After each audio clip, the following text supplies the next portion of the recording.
This is the Coffee Playdate podcast, and I am Dr. Olga Dingar, hospitalist, mom of 3 under 6, and a life coach for women physicians and professionals. On this podcast, I spotlight entrepreneurs and doctorpreneurs who are doing incredible things beyond traditional medicine. You'll hear the real-life stories behind their mindset shifts, the challenges they've overcome, and the practical advice that they share to support aspiring entrepreneurs on their own paths. Welcome to the Coffee Playdate podcast. I'm Dr. Olga Dingar. And today I have a very special guest with me, Dr. Deb Das. Welcome. Thank you, Olga. Thank you. I'm honored to be in your show. I'm excited. I'm just looking forward to our chat session. I'm so happy to have you and to have a fun chat today. I have to ask you, do you drink coffee? Yes, I always have a coffee mug with me. That's my go-to first thing in the morning. I cannot survive without it. I can totally relate. We have to have our caffeine fix before we start our day, for sure. Exactly. And how do you like your coffee? Well, I just like it simple black, no sugar, no cream, nothing, just simple black. I actually had to really train myself to enjoy this. I never liked black coffee earlier, but now I'm like so used to it that I cannot enjoy other coffees anymore. Yeah, I know what you mean. Very good. We're going to start off with playing our first game. It's a rapid fire questions game. I'm going to give you a choice between one or the other answer, and then you have to choose which one you like more, but you don't have to explain yourself. Okay? Okay. Here we go. First question is surgical pathology or cytopathology? Surgical pathology. Next one, digital pathology slides or traditional glass? Old school, traditional glass. I'm not explaining, sorry. Traditional glass. Yeah.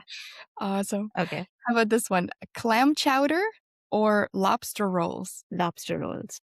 And the last one is self-storage units or medical office syndications? None of the above. Only multifamily. Fair enough. We'll talk more about that for sure. I'm excited to hear it. The next game is take a sip. So the same format. I'll ask you a question. You choose one or the other answer, and then we both have to answer this time. So if our answers match, we take a sip from our coffee cups. Here we go.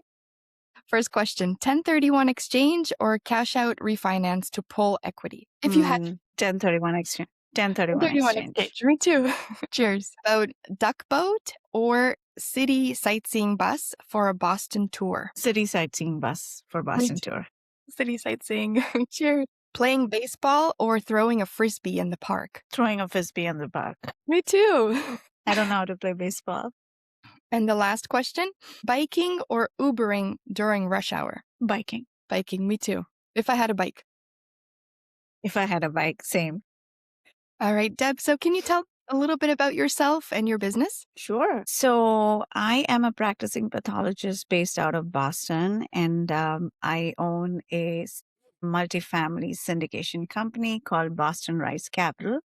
What we do is we buy large apartment buildings, and we provide opportunities to our investors who can invest with us and provide good housing to the community. Amazing. And is this your own company or do you have a partner in this? Yes, my husband, Naran, who's a non-MD, we both started the company together.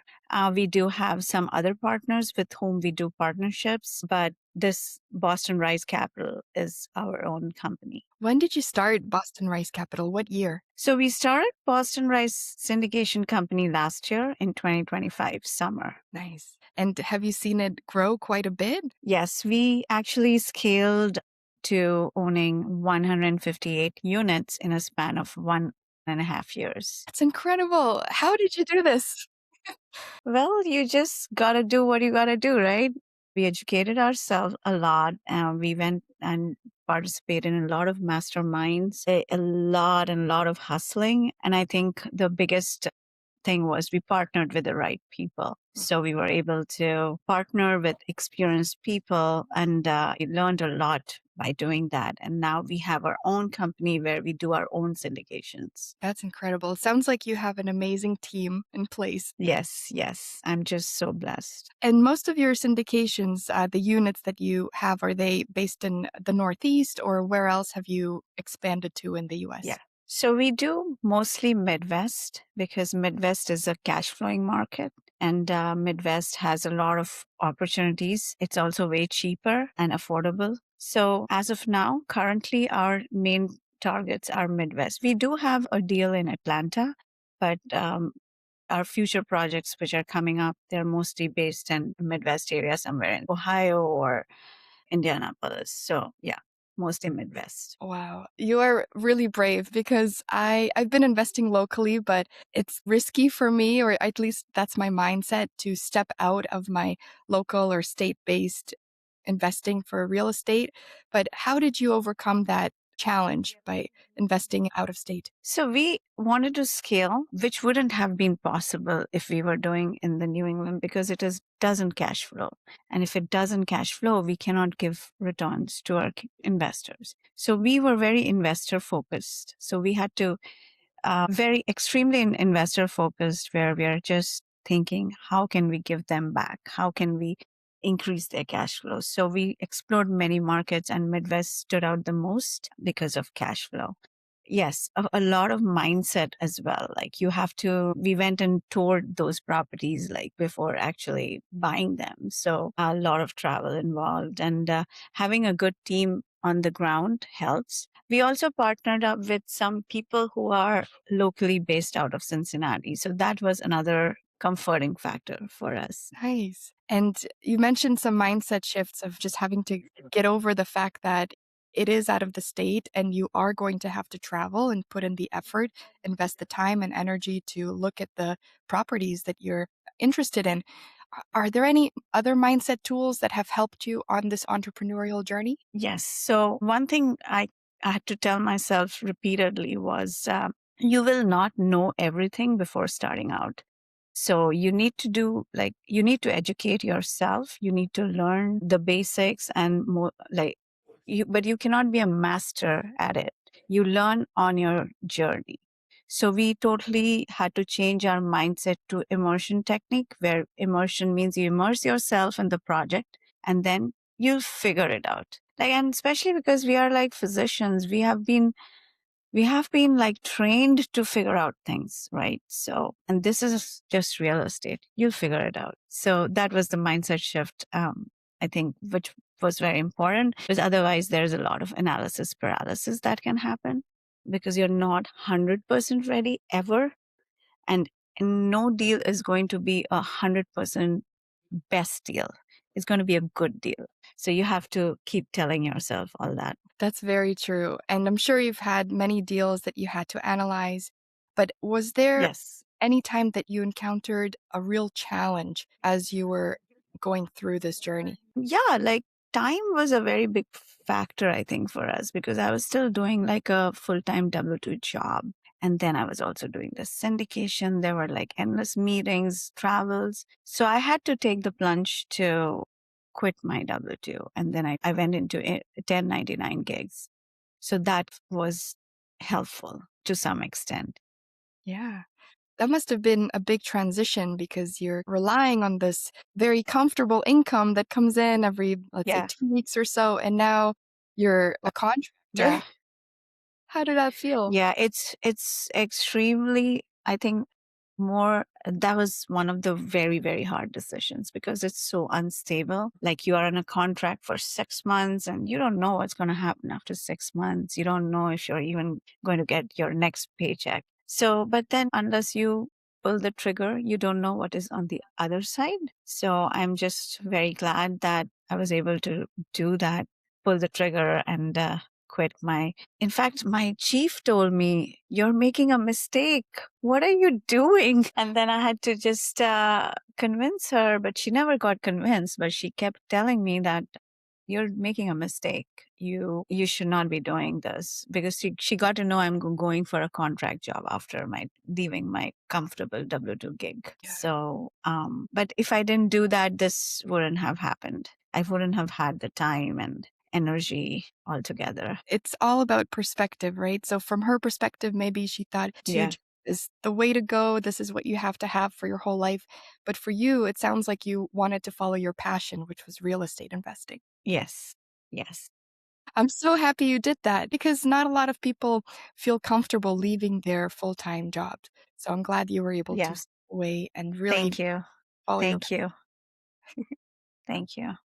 Is there some advice that you would give to someone else who's starting out in a similar space? Sure. I think it's a very important to take action. So, which can be in any action. Say, suppose you're starting out in real estate and you want to start with an Airbnb, but you don't have the courage to buy the Airbnb because you don't know every details. But you have to tell yourself or educate yourself or get into some sort of a course or some sort of a mastermind where somebody will teach you or take help from people around you, because this community has to offer so much. But just take an action.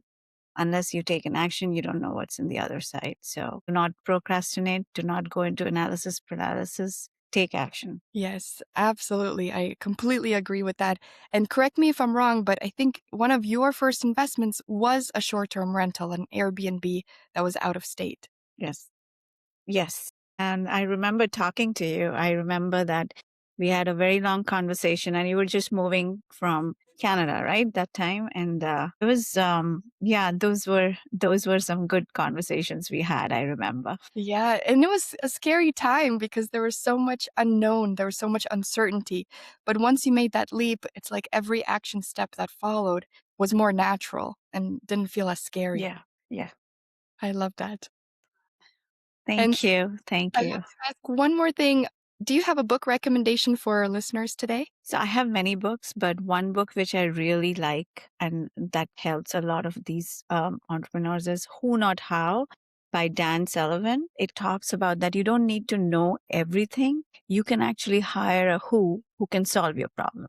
So you don't have to know each and everything. You just find a who for yourself. And that's something which I have been really applying in my life and my business.